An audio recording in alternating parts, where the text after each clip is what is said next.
Hey guys, welcome to today's 1/6 Galaxies video. Today we are going to be taking a look at TMS 035 Bo-Katan Kryze as seen in The Mandalorian. Just letting you know, this was not purchased at Australian retail. I got this from Jefferson Tan simply for the fact that Katie Sackhoff has announced that she's attending Supernova, and while we think that the next pop culture batch is going to be in the next 2 to 4 weeks, just because it could be slightly longer, I wanted to have this ready to go for March so I could get the art card on the inside signed by her, because I figured it would be worthwhile doing so. Alrighty, let's start taking a look at the figure. So you can see that the box does have a picture of the figure showcasing the alternative portrait, showing the likeness of Katie Sackhoff there, holding the helmet, looking very nice indeed. Then we get that ribbon that we've gotten with all the TMS figures. This time it's a ribbon showcasing the helmet and the figure in a more of a battle pose. Tells us that it is TMS 035 and that it's Bo-Katan. We get another picture showcasing a couple of the other alternate accessories that you can use. And then just the basic info there. The back of the box is just going to have all of your warnings and what not on it. As it is the standard Star Wars shoebox design, we do get the art card on the inside, again showcasing the figure in a battle against a Stormtrooper. This is probably what I will get signed. I don't like getting the actual boxes signed just because they can scuff and whatnot, and I find that the art pieces on the inside are much safer. I got the Chewbacca figure signed by Peter Mayhew a few years ago. Alrighty, as per any Hot Toys figure, she is going to come with a variety of hands, 7 in total. So she is going to come with a right and left fist done in this sculpted plastic as per usual, but as normal it looks like a leather glove, and then we have armor which is very nicely detailed and weathered. I've swapped out the hands already, so the other fist is already on the figure. Similarly, I've already swapped out the other trigger finger, so you do get a right and left trigger finger, again showcasing that same weathered armor and that nice gloved look. We do get the 2 relaxed hands. These will be on the figure when you first unbox her. And then you do get a hand for holding the comlink. Now I have a sneaky feeling that you might be able to fit the Darksaber in here as well, which would be very nice.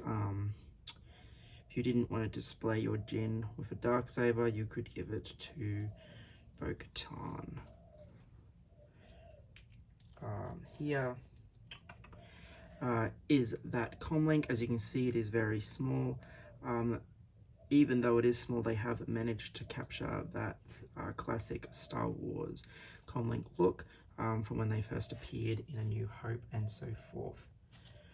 You of course get the flame effects, nothing new here, but they do just plug in to the backpack, to the jetpack on her, as you would expect. You do get 2 of these very nicely detailed pistols, again from wooden handle, and then the rest of the blaster looking fantastic as well, with all the detailing and weathering stuff there. Of course it is all plastic, but all the different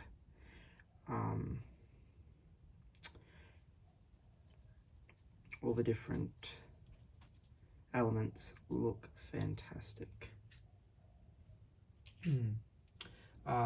We get the grapple hook, again very similar to what we've seen before.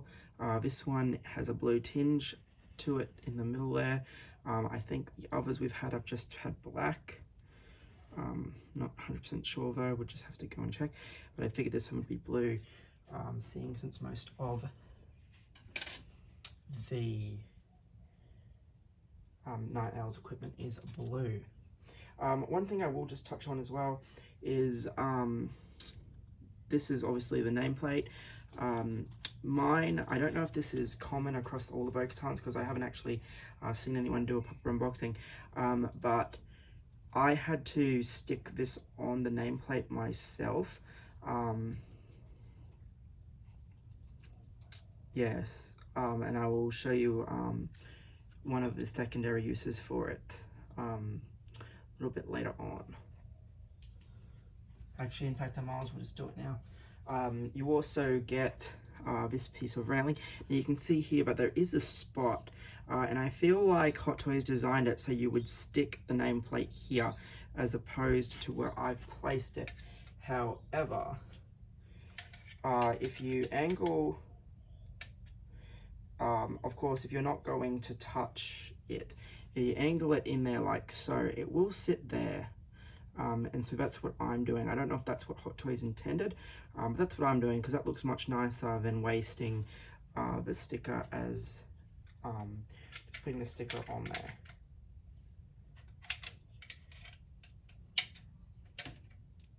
And then of course we get the alternate portrait, which as you can see looks absolutely fantastic. It's definitely Katie Sackhoff, and this portrait looks much better in hand than a lot of the photos and stuff that I've seen. So yeah, this is a wonderful portrait. Of course you can see the headband and the hair. So yes, there's absolutely nothing wrong with this sculpt. And then we get the standard display stand with the flight rod that we've gotten for a while now, and like any other Hot Toys base, you can just plug that metal nameplate in. Alrighty, taking a look at the figure herself, there is a swap out knife that I've already got on the figure, so we will go over that when we do the side profile. Just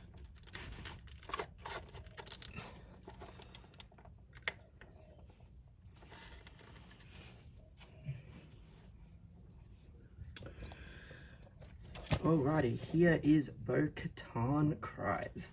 As you can see, her helmet is of course beautifully weathered and detailed. It's got all of the weatheredness and battle damage, and of course it's got the Night Owl symbols on it. Going down, you can see the front of the armor is also quite worn. There is our second blaster pistol. You can see the trigger hand and the fist. Then coming down to those blue shin pads and boots, which are also very nicely weathered. Just going back up, you can see all the detailing and whatnot. It is obviously a flight stand. If you're going to want to have her airborne, then you're going to have no difficulty doing so. As you can see, though, if you've got her like I've got her, you may have a little bit of issues with the belts and stuff, just depending on how far up you want the clamp. She does, however, stand perfectly on herself, and I have actually considered just taking the clamp off and having her standing without it, just because I don't want to risk any damage to those holsters or that belt.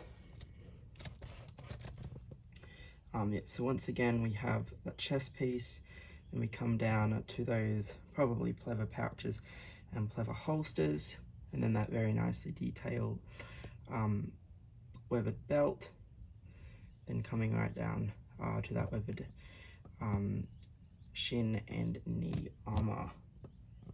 But of course the helmet looking fantastic with the articulated rangefinder.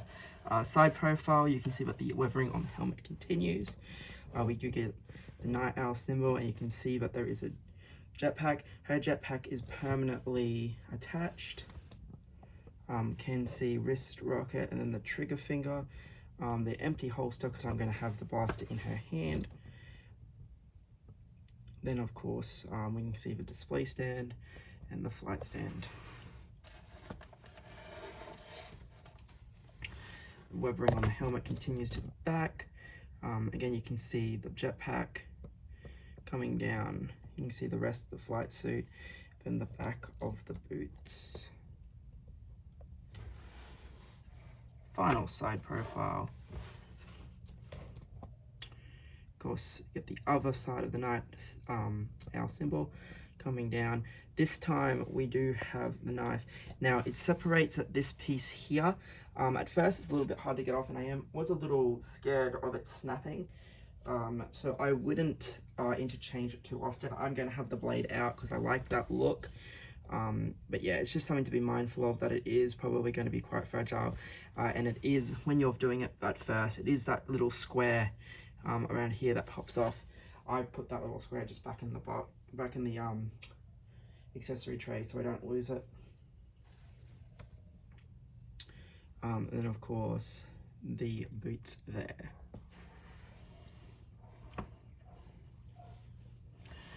So overall, a fantastic figure.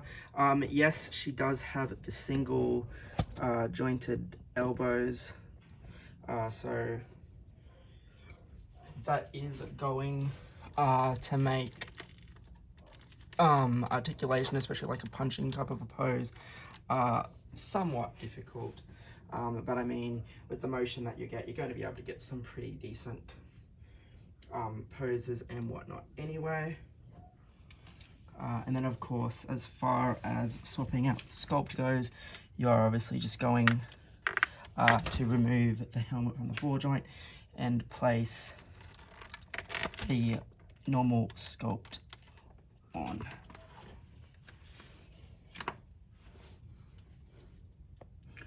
And as I said, the sculpt